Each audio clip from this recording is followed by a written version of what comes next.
Chapter 7. Friday O'Leary. So now we head back to Polly, who is just where we left her, having a good old cry outside the secret cottage. Who, though, is that old man watching her from the window? You've probably been going crazy from all the suspense, haven't you?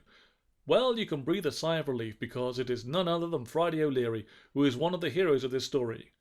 The next time somebody says to you, "I hate old men are unpleasant and wicked," don't be too quick to agree with them. Take a minute to think about this tale.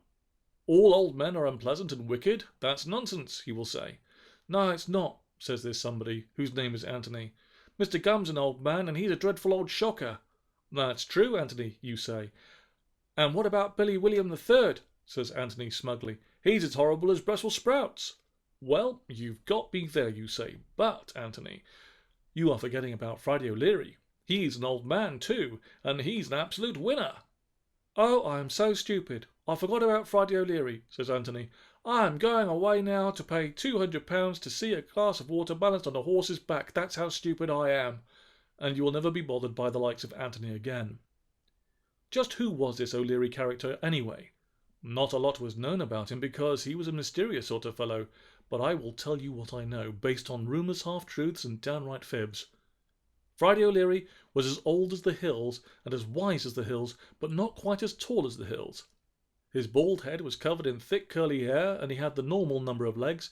He was the only person ever to have found a needle in a haystack, although, to be fair, it was a very large needle and a tiny haystack.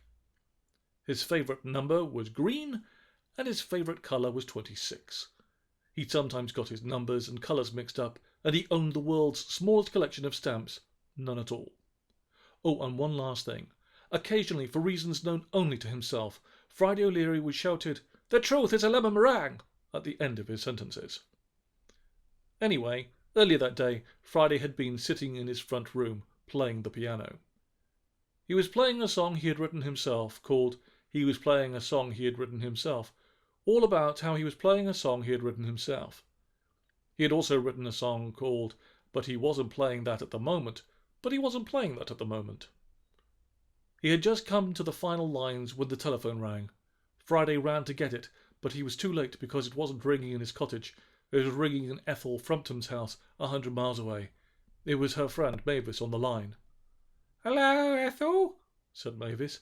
"How's things?" Back at the secret cottage there came a sound of crying and sobbing and general unhappy little girl noises. Friday rushed to the window and uttered those famous suspense-filled words I mentioned before. "Well, well, well," he said. "What have we here? A little girl in trouble." Then he opened the front door and stepped outside. "Hello," he said to Polly. "Are you all right? The truth is a lemon meringue." "Who are you?" asked Polly. She was a little bit nervous because her mother had told her never to talk to strangers. Her mother was full of this sort of advice. Brush your teeth twice a day. Wash your hands before meals. Don't cut your legs off with a bread knife. But most of all, it was never talk to strangers, which was blooming good advice, especially with a stranger as strange as the stranger before her now. "They call me Mungo Bubbles," said the stranger, "but I don't know why, because my name is Friday O'Leary."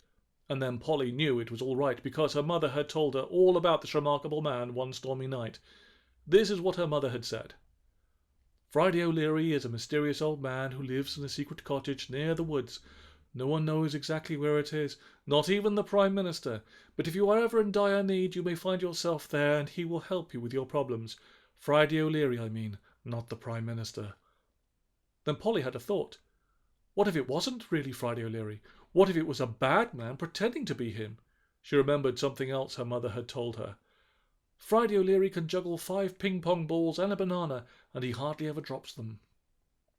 So Polly asked the old man if he would mind juggling 5 ping-pong balls and a banana for her. Luckily, she had 5 ping-pong balls and a banana in her skirt pocket. So Friday juggled them, and he hardly ever dropped them, and then Polly was convinced.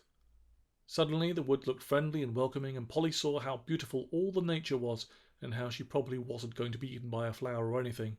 "Friday O'Leary," she cried. "Well, I'm glad to meet you. My name is Jammy Grammy Glammy for her." "I think I'll just call you Polly," said Friday.